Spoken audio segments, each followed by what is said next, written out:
Korang, tahu tak dekat Johor ada dua projek Wi-Fi? Wi-Fi at Johor Kota Iskandar dengan Wi-Fi Premium Maju Johor. Tapi korang tahu tak apa beza dua projek ni? Jom saya share sikit. Projek Wi-Fi at Johor Kota Iskandar ni fokus dekat kawasan pejabat dalam Kota Iskandar. Contohnya, ruang bekerja, bilik mesyuarat, sampailah ke ruang lega, tempat menunggu pelawat. Kalau korang nak tahu, projek ni dah membantu kaki tangan kerajaan dan juga pelawat yang diuruskan kat Kota Iskandar tau.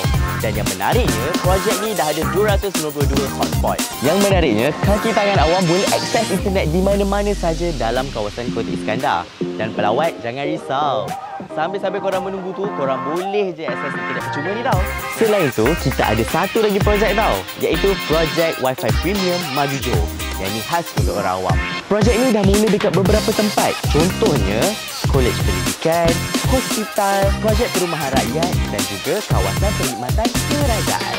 Bagi projek yang ni pula dah ada 63 hotspot, termasuk kawasan kepadatan tinggi PPR. Bayangkan, duduk dekat rumah PPR pun boleh akses internet yang disediakan oleh Kerajaan Negeri Johor. Dekat hospital pula, pesakit luar dan pelawat boleh akses internet bila-bila masa sambil menunggu giliran. Dan dalam masa yang sama, korang boleh terus akses info kesihatan digital. Serius, inisiatif ni sangat membantu bangsa Johor. Tak payah risau habis data kalau nak buat urusan online. So, korang rasa dekat mana lagi patut diwujudkan Wi-Fi percuma ni? Jangan lupa komen kat bawah tau. Maju Johor, agenda kita.